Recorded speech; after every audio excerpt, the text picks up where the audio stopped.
Muy buenos días a todos. Conversando sobre una propuesta de la red temática de renta básica universal de la Universidad de la República que propone como pilar de protección social que reconoce derechos la implementación de una renta básica universal, progresiva y gradual para enfrentar a corto y a mediano plazo la crisis económica producto de la situación de emergencia sanitaria ocasionada por el COVID-19 en nuestro país. Este grupo sostiene que las circunstancias que atraviesa nuestro país son particularmente graves y se agudizan como todo el mundo y se ha incrementado las desigualdades, vulnerabilidades e indefección por ausencia de ingresos a pesar de contar con otros derechos o seguros sociales. Por eso opinan que es una iniciativa que atiende la urgencia del presente, pero propone al mismo tiempo el inicio de una discusión para el mediano y largo plazo, lo que supone poner en debate un nuevo pacto social. Y por eso, como es un espacio de derechos humanos, vamos a conocer un poquito más sobre este pilar de protección de derechos humanos, justamente con Nelson Villarreal, que es uno de los integrantes de la red temática de la Renta Básica Universal, docente del Instituto de Historia de las Ideas y es ex secretario de Derechos Humanos de Presidencia. Muy buenos días, Nelson. Buenos días, Andrea, muchas gracias por el espacio, la entrevista, y ya aprovecho a felicitar el espacio que tienen, que creo que difunde y provoca reflexión. Bien, primero hablar contigo y consultarte por qué consideran desde la red que la renta básica universal es un pilar de protección social que reconoce derechos. Bueno, lo primero es, tú relatabas que nosotros como red en marzo nos planteamos instalando o reinstalando un tema que estaba presente y decimos, hay distintas maneras de abordar la cuestión de los pilares sociales, pero si hablamos de que la salud, la educación, la vivienda, el Sistema Nacional de Cuidados son pilares de protección social para desarrollarse las personas, sí. De alguna manera cuando desaparecen los ingresos por el empleo, por las actividades, la persona queda en indefección. Entonces está emergiendo, por un lado, la condición de que no queda resuelto ni por la salud, ni por la vivienda, ni por la educación, ni por los cuidados, cómo sobrevivir. Entonces eso nos lleva a la necesidad de plantear un pilar de sobrevivencia, y esto se ata a esta discusión que lleva casi 30 años, que hay que dar autonomía económica a las personas para que puedan realizarse, para que puedan subsistir y por tanto tener no solo ciudadanía política y social, sino también ciudadanía económica. Bien, decías que es una discusión desde hace 30 años. ¿Por qué particularmente la red volvió a instaurar esta discusión y ven este momento crucial para implantar esta renta básica? Bueno, varios de los que estamos en la red venimos trabajando este tema desde hace mucho tiempo. De hecho, yo como secretario de Derechos Humanos en 2017 lo instalé como discusión en la política pública. Bien. En el 2006 hubo un seminario que llevó adelante Cristian Mirza en torno al MIDES. Yo lo trabajé en la Friedrich Ebert a principios del año 2000 y se origina la discusión del Foro Social Mundial a fines del siglo XX.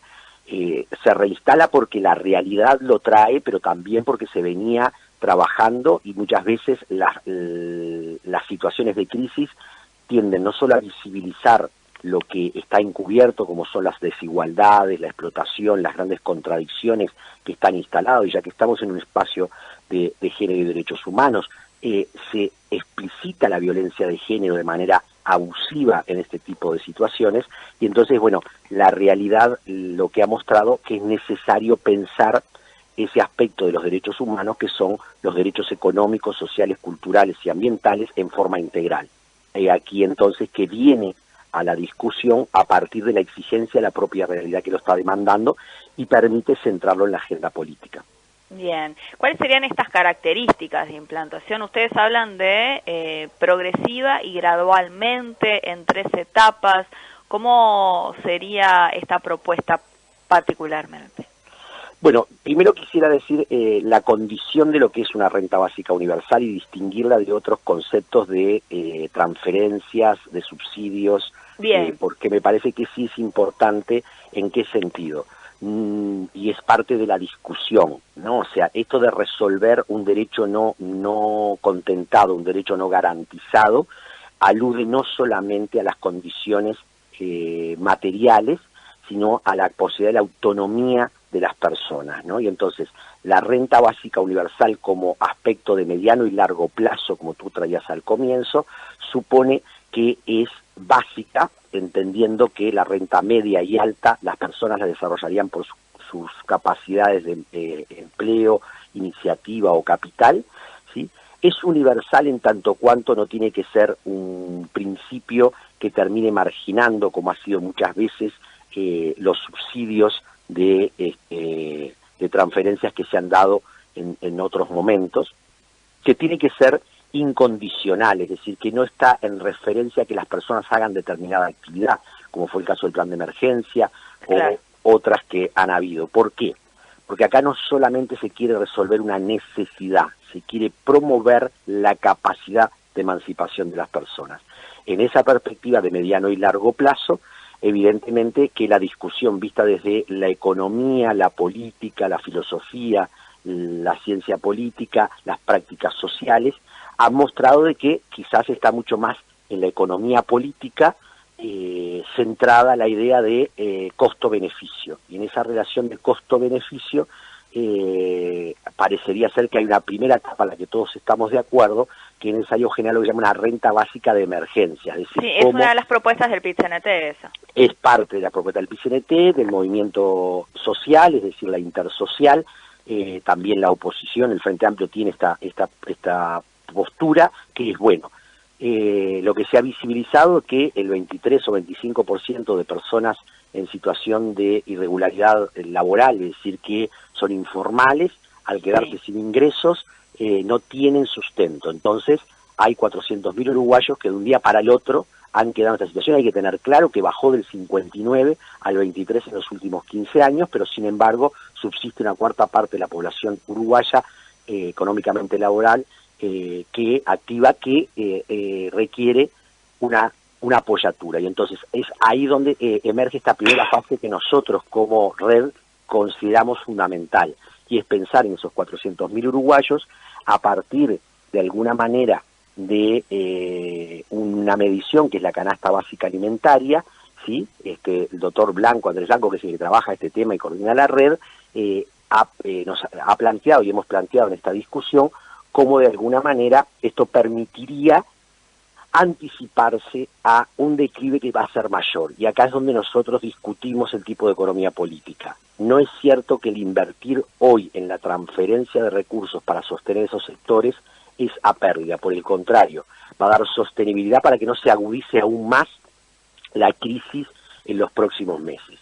Luego nosotros hablamos de una segunda y tercera fase. Decimos es necesario comenzar a instalar una renta básica, universal e incondicional, partiendo de algunos colectivos que creemos que deben ser primero beneficiarios de esto, que son menores de 18 años y mayores de 65 años. Bien. En función de que lo que estamos pensando que esto daría una base de igualdad que se sumaría a otras que ya están, porque esto es muy importante. La renta básica universal no puede ser vista como un instrumento aislado, no es desmontando los otros pilares, sino sumando y redefiniendo transferencias, ¿sí?, que ayudarían a dar más sustento a la posibilidad de que las personas se desarrollen en la sociedad y estén incluidas, ¿sí?, en la lógica que la mayor inclusión, la mayor igualdad, lo que hace es promover mayor capacidad de economía, ¿tá? Y un poco para contestar esta interpelación constante de desde dónde salen los recursos y cómo se sostiene esto. ¿Y cómo se sostiene? Claro, se sostiene en una economía circular, que se llama, es decir, a partir, por un lado, de un pacto social donde evidentemente los derechos sociales cuestan, ¿no? Y es por eso que las sociedades que tenemos garantizados un conjunto de pilares sociales tenemos un gasto mayor. Sin embargo, ese gasto mayor se ha demostrado hoy en la pandemia que es lo que nos permite estar en mejores condiciones que otros que no lo tienen. Si comparamos Uruguay con Chile, por ejemplo, o comparamos con otros países, ¿sí?, la comparación que hay entre Estados Unidos y Canadá muestra claramente que los derechos sociales no son un gasto, sino que son una inversión. Entonces, ¿de dónde sale? Sale de la capacidad de producción de riqueza de una sociedad, y acá vamos a un punto que es normativo, filosófico, ideológico y político, que el capital es lo que produce el trabajo, es lo que la sociedad genera, ¿sí? No es lo que los individuos aisladamente producen o generan, que sí hay condición de diferencias, y por eso hablamos de una renta básica, ¿no? La renta media y alta generaría esta diferencia de la iniciativa de las personas, pero lo que no puede generar diferencia es generar promoviendo exclusión, ¿sí? Es decir, por tanto, lo que nos encontramos hoy es que los recursos en las sociedades existen, el tema es cómo se redefinen, se rejerarquizan y producen una economía circular. Y pongo dos ejemplos muy claros. Hoy una renta básica de emergencia, no nada más, conllevaría poner flujo de recursos en la sociedad local para que se dinamice la economía. Es decir, si esas 400.000 personas hoy tuvieran una renta de 15.000 pesos, dinamizarían la economía local. Por tanto, esa circularidad la garantizaría. Segundo, que evidentemente los procesos de exclusión y pobreza que se comienzan a producir por el deterioro de no tener sustentos, luego se transforman en un problema mucho mayor en las sociedades. Hoy Uruguay se está enfrentando en los próximos meses a pasar del 8 al 20% en pobreza.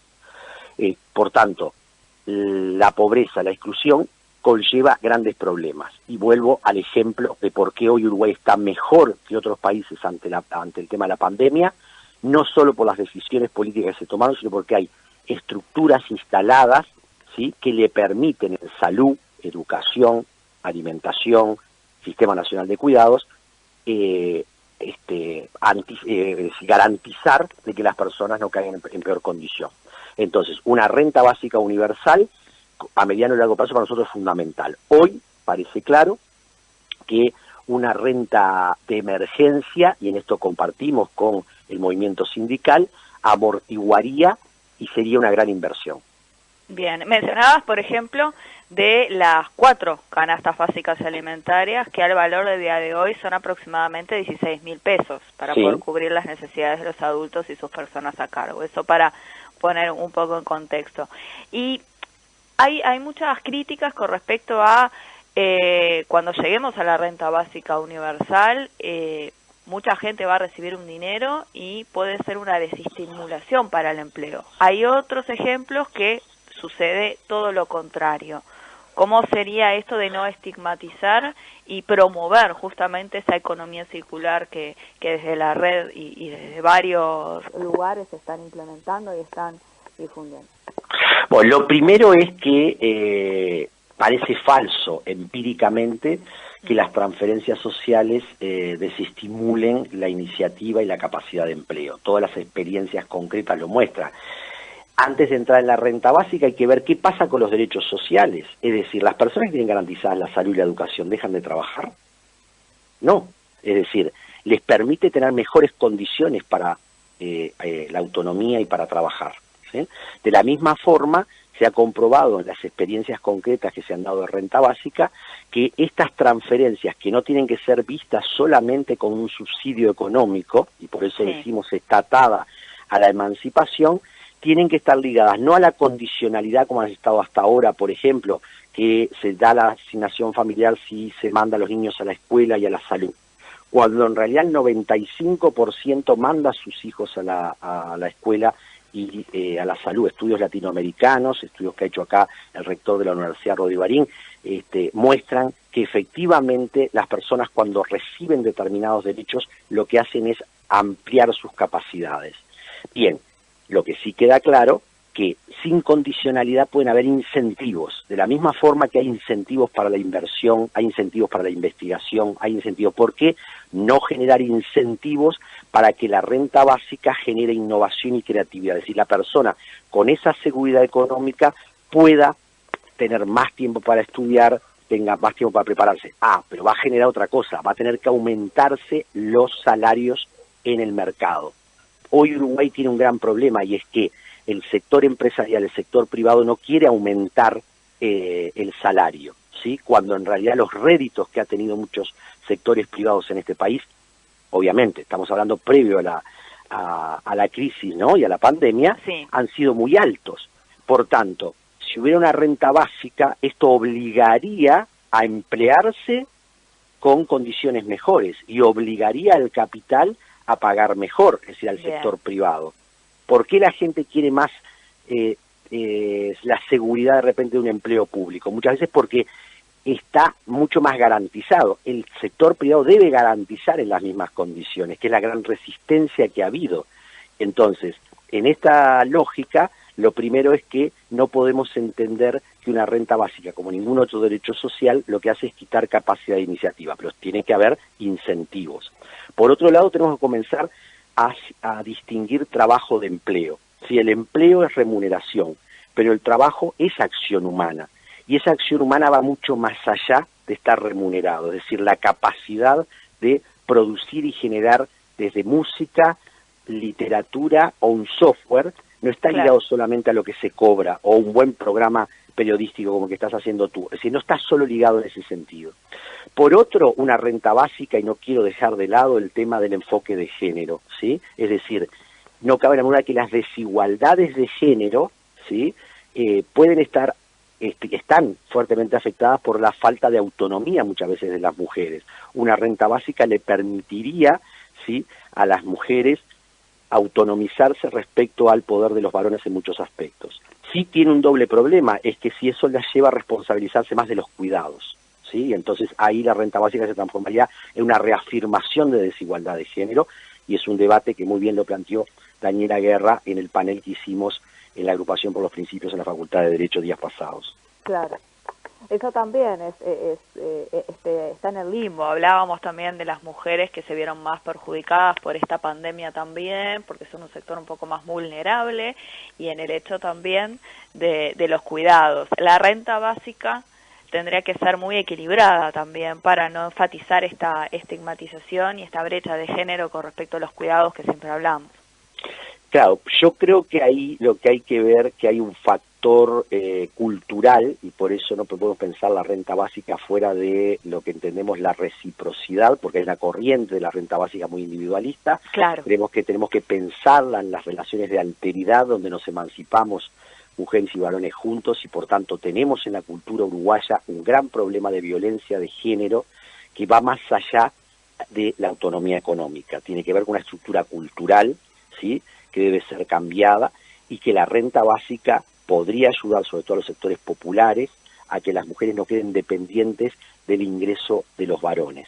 Pero sí, lo que no cabe la menor duda es que esta pandemia ha agudizado en el sistema de cuidados, ¿no? O sea, mayoritariamente son las mujeres que tienen que hacer cargo de los niños, de las personas con discapacidad o las personas adultas mayores. Y entonces, bueno, no podemos pensar una renta básica como una mera transferencia de subsidio al individuo.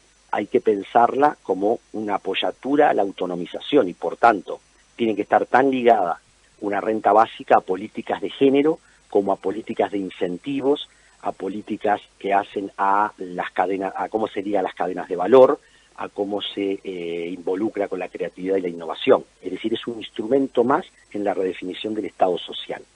Y esto lo quiero reafirmar porque en las discusiones muy pragmáticas de resolver sí la inmediatez de la subsistencia, se pueden generar entonces mecanismos que después se transforman en traba para otras dimensiones de emancipación que estamos hablando.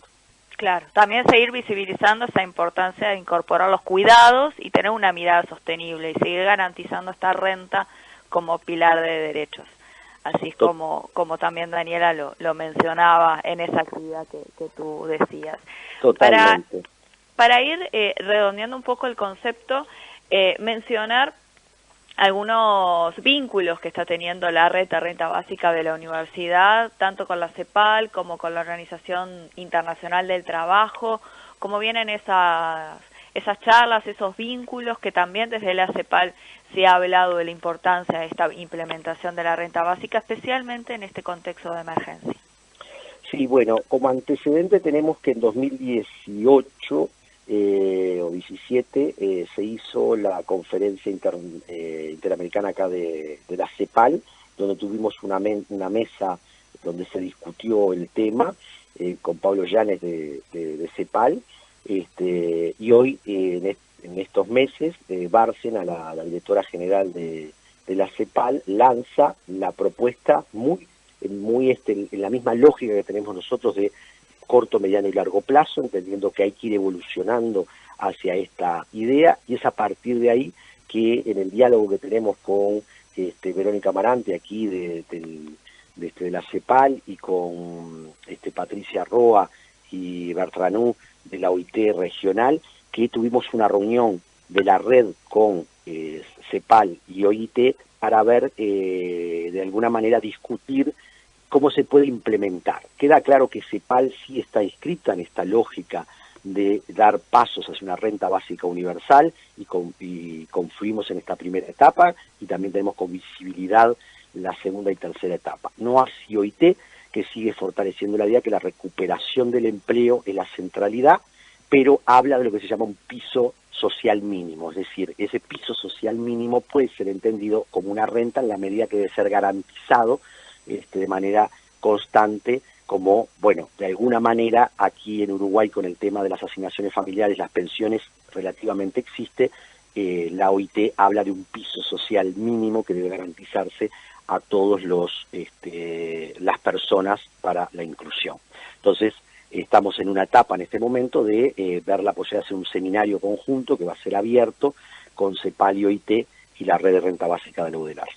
Bien, la red de renta básica está integrada por docentes de la universidad, menciona las facultades y algún dato más para también poner en contexto.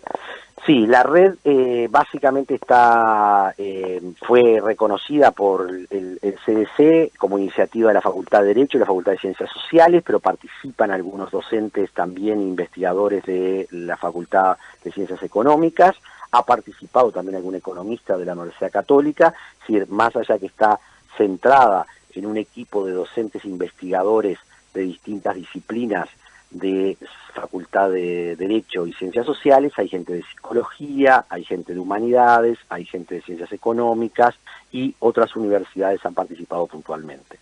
De hecho, bueno, el portal de la universidad ha levantado justamente y ha puesto los documentos que vale la pena remitirse ahí para verlos, y agradecemos que esto haya sido así. Bien. ¿Cómo van a seguir entonces para seguir promoviendo esta renta básica universal, además de estas negociaciones, estos vínculos, mejor dicho, que se han tenido para ir cerrando? Bueno, lo importante aquí es que este tema que está instalado en lo político, en lo social, en lo sindical, en lo académico, se amplifique, se socialicen discusiones, y entonces nosotros estamos comenzando a mantener vínculos con la Intersocial, con el PCNT, con distintos sectores políticos que están interesados en el tema. La clave es amplificar para que este debate adquiera masa crítica social y genere la oportunidad de una discusión que creemos que en la inmediatez, la primera fase, va necesariamente a tener que ser evaluada, dado de que creemos que son insuficientes las respuestas que ha dado este gobierno ante la situación de la crisis, del impacto socioeconómico que trae la pandemia. Por tanto, la primera fase de una renta básica de emergencia va a ser en el segundo semestre algo que va a jerarquizarse para nuestro entender, y por tanto es bueno que todos los sectores económicos, sociales, políticos, académicos discutamos los fundamentos de esta propuesta. Y luego, como visión de mediano y largo plazo, discutir qué estamos entendiendo por la emancipación, el tiempo libre, el trabajo. Ayer teníamos un panel relativo al teletrabajo, cómo esto ha favorecido, pero también ha destruido muchos derechos de las personas. Entonces es necesario debatir estos temas, y la renta básica puede ser un nuevo pilar, un nuevo instrumento para favorecer la emancipación. Bien, perfecto. Muchísimas gracias, Nelson Villarreal, integrante de la red temática de renta básica universal de la Universidad de la República y exsecretario de Derechos Humanos en Presidencia. Siempre es un gusto conversar contigo en este espacio, como ya lo vinimos haciendo desde ya hace varios años. Gracias, Nelson. Gracias a ti, Andrea, realmente una muy linda entrevista, y muchas gracias por tu aporte, así que damos continuidad en distintos ámbitos. Seguramente seguiremos en contacto para seguir profundizando sobre este y otros temas. Sí. Y por último, los compañeros han comentado, este viernes termina un ciclo de la Red de la 30 en Radio Nacional y nos vamos a reencontrar en otros espacios, por eso Les pedimos que estén atentos y atentas a las redes sociales, que ahí vamos a seguir contando, que nos sigan acompañando como lo vienen haciendo en la radiocooperativa.uy, que así vamos a seguir la semana que viene, y en el caso mío particular, que también, además de ahí en Radio Cooperativa, pueden encontrar las entrevistas de género y derechos humanos de este y años anteriores en el canal de YouTube, Andrea Camarano, así lo buscan y pueden encontrar entrevistas que hemos realizado desde el año 2016. Aquí en la red de la 30. Así que un abrazo para todos los compañeros y compañeras de la red y para todos ustedes, un beso grande.